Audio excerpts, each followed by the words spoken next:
काट के एक टुकड़े का आधार, व्यास और ऊंचाई समान है जी। आधार का व्यास बोल रहा, आधार का व्यास। मान लीजिए हमारे पास जो है ना, ये आपको जो है बेलनाकार है, ठीक है ना, यही बेलन है ना, हाँ जी। और ये हमारा जो है ये ठोस का एक बेलन है, इनका आधार का जो व्यास है ना बाबू वो समान है ऊंचाई के। मतलब आधार का व्यास का मतलब ये हुआ, आधार का व्यास का मतलब ये हुआ कि भैया ये समान है ऊंचाई के, क्या है, ऊंचाई के, ठीक है। मतलब व्यास को क्या लिखते हैं बेटा, व्यास को जो है d बराबर 2r होता है, तो इसको रेडियस में लिखना हो तो 2r लिख सकते हैं, ऊंचाई मतलब h लिख सकते हैं। ये बात पहले बोल दिया जी।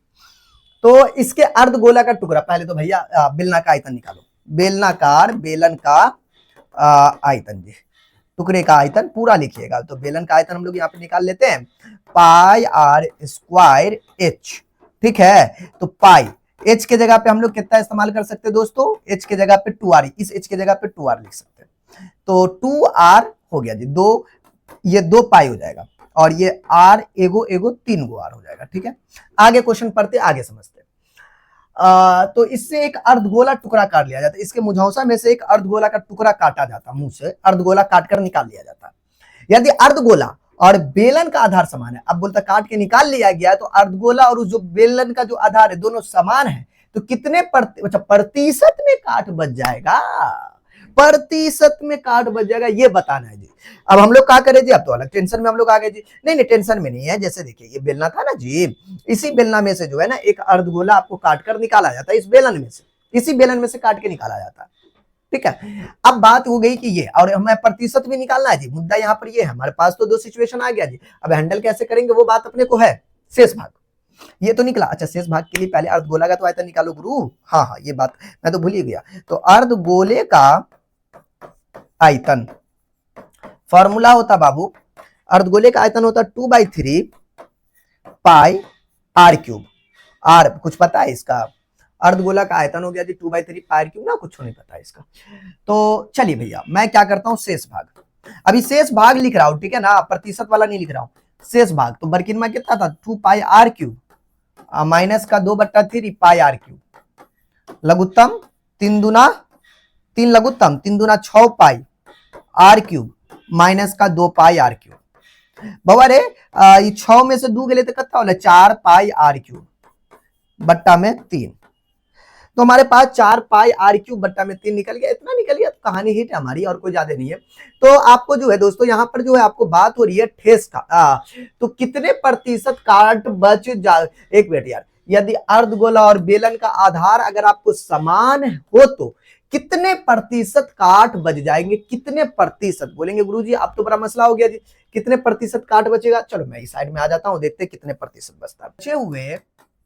बचे हुए भाग का, माय डियर स्टूडेंट, बचे हुए भाग का प्रतिशत निकाल लेते, क्या करते बाबू, प्रतिशत निकाल लेते, ठीक है।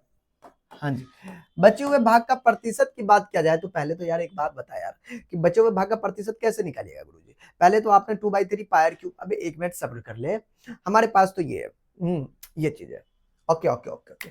अब बताइए क्या, अरे मैंने कुछ गड़बड़ तो नहीं कर दिया, नहीं कुछ नहीं गड़बड़ की है। अच्छा ये चीज है, बचे हुए भाग का आयतन हमारे पास ये था, वही हम ही बोले कि यार बचा हुआ भाग का, ये हमारे पास बचा हुआ भाग है, ठीक है, ये रिजल्ट है बचा हुआ, समझ रहे हो ना, कि उसमें से जो काट कर निकाला होगा उसके बाद जो बच गया होगा, क्या बचा होगा, बेलना। तो इसको जो है अगर हम बेलना में भाग लगा देंगे तो शेष भाग की बात होगी बेलना में।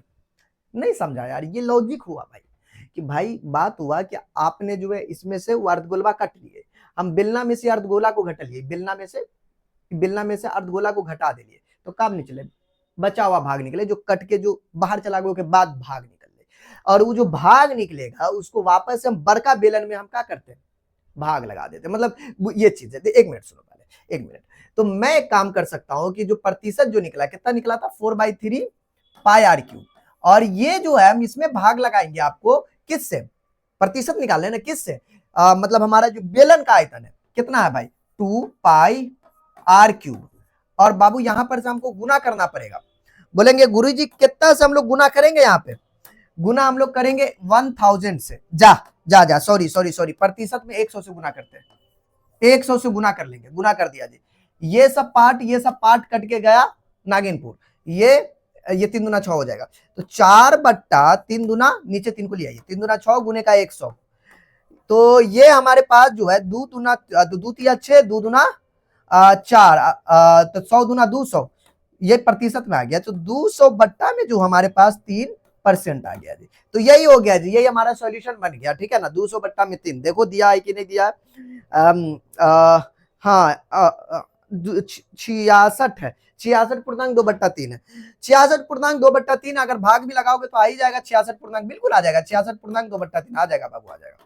हाँ आ जाएगा, कोई सुने देखो ना, भाग लगाएगा तो क्या लिखेगा 3, देखो ना ये 3 छक्के 18, 20, वापस से 3 छक्के 18, 20, ये कैंसिल। अब देखो एक मिनट, एक मिनट माय डियर, एक मिनट, 18 होता है मतलब आपको 2 हो गया जी। मतलब हमारा ये क्या हो जाएगा, 2 ऊपर जाएगा, 2.3, और ये हमारे पास कितना 66 आ जाएगा, ये वाला प्रोशन बन जाता है। तो ये